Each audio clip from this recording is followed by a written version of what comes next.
A Lowcountry woman wants to know why she's getting regular shipments of what can only be described as adult toys. From sex toys. I never even knew existed like that. I mean, I was like, okay. I mean, even you plug into your cell phone charger. I mean, that cold because I'm so excited. To hacks to handle snowfall. Grab the car mat that's in your car and stick it under. And this will give you the traction that you need. You probably don't have an ice scraper. I don't. Why would you? This is crazy. So you can get in there with your credit card, feet from getting wet. So they have their warm sock, then the plastic, then their shoes. Being a news reporter in my hometown gives me the opportunity to share memorable events with the community that raised me. For me, news is three things: something you need to know, something you want to know, and something you'll be talking about. Actually, if we can just hold on, we'll just show you the Andy Savage's team. The defense attorney is leaving. Andy! Andy! I'm going to walk over and see if there's anything he wants to say. Over the last year, I've had to do my fair share of chasing lawyers, this time on live TV after the Michael Slager sentencing. Andy, anything you want to say about what happened today? It's a disappointing day for you, probably not what you anticipated. And knocking on doors of crooks.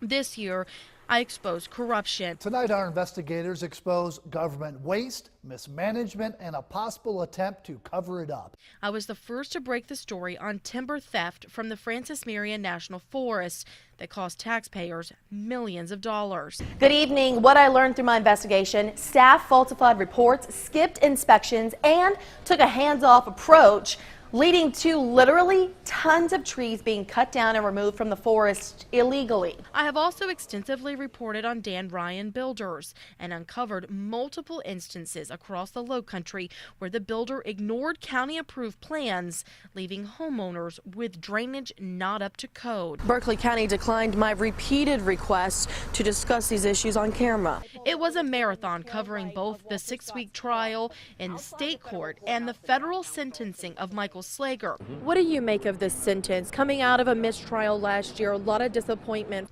But it was important to me to be with our viewers through the entire process. And then we heard from Walter Scott's family. And the most poignant moment, at least from my perspective, was when there weren't any words being said, where they were locking eyes and there were no words exchanged. But you knew that both of them were in tears, both of them devastated by what happened.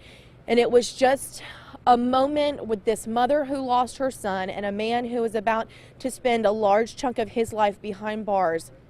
It really was, the feeling really was palpable. The best part of being the investigative reporter at WCBD News 2 is having a platform to help others. I ran around in circles with them for a while, and finally I said, you know, this is enough of this.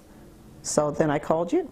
Since the launch of the Ryan Collett brand, I've saved our viewers a whopping $50,569. It's such a service to the community. It took me nearly 2 years to track down money stolen from David Olsbrooks. It had been sitting in a court bank account, and no one would hand it over to him until I started asking questions. I don't know how long it had been taken to get my money if you hadn't intervened. Sometimes I help people right wrongs, like when Ryan's Steakhouse employees dumped gravy all over Andrew Brown.